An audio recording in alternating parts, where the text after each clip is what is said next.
A second attempt at domesticating the tomato. It took at least 3,000 years for humans to learn how to domesticate the wild tomato and cultivate it for food. Now, two separate teams in Brazil and China have done it all over again in less than 3 years. And they have done it better in some ways, as the redomesticated tomatoes are more nutritious than the ones we eat at present.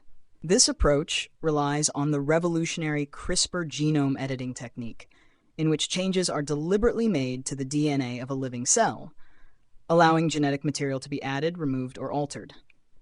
The technique could not only improve existing crops, but could also be used to turn thousands of wild plants into useful and appealing foods.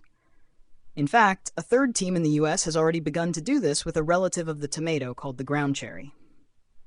This fast-track domestication could help make the world's food supply healthier and far more resistant to diseases, such as the rust fungus devastating wheat crops.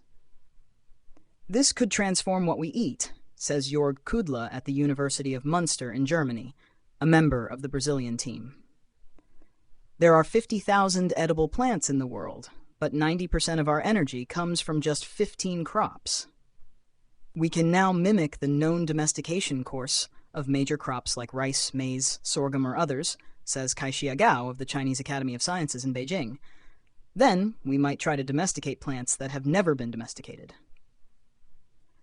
Wild tomatoes, which are native to the Andes region in South America, produce pea-sized fruits. Over many generations, peoples such as the Aztecs and Incas transformed the plant by selecting and breeding plants with mutations in their genetic structure, which resulted in desirable traits such as larger fruit. But every time a single plant with a mutation is taken from a larger population for breeding, much genetic diversity is lost, and sometimes the desirable mutations come with less desirable traits. For instance, the tomato strains grown for supermarkets have lost much of their flavor. By comparing the genomes of modern plants to those of their wild relatives, biologists have been working out what genetic changes occurred as plants were domesticated. The teams in Brazil and China have now used this knowledge to reintroduce these changes from scratch, while maintaining or even enhancing the desirable traits of wild strains. Mutations, changes in an organism's genetic structure that can be passed down to later generations. Kudla's team made 6 changes altogether. For instance, they tripled the size of fruit by editing a gene called fruit weight, and increased the number of tomatoes per truss by editing another called multiflora. While the historical domestication of tomatoes reduced levels of the red pigment lycopene, thought to have potential health benefits, the team in Brazil managed to boost it instead. The wild tomato has twice as much lycopene as cultivated ones. The newly domesticated one has 5 times as much. They are quite tasty, says Kudla, a little bit strong, and very aromatic. The team in China redomesticated several strains of wild tomatoes with desirable traits lost in domesticated tomatoes. In this way, they managed to create a strain resistant to a common disease called bacterial spot race, which can devastate yields. They also created another strain that is more salt tolerant and has higher levels of vitamin C.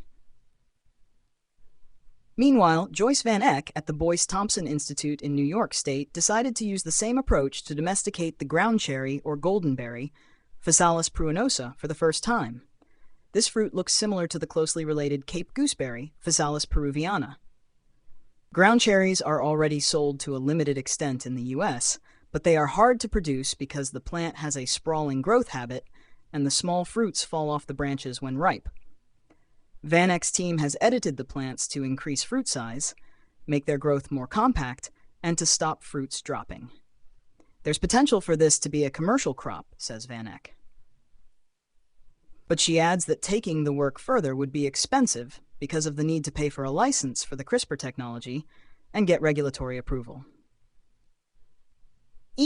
This approach could boost the use of many obscure plants, says Jonathan Jones of the Sainsbury Lab in the UK. But it will be hard for new foods to grow so popular with farmers and consumers that they become new staple crops, he thinks.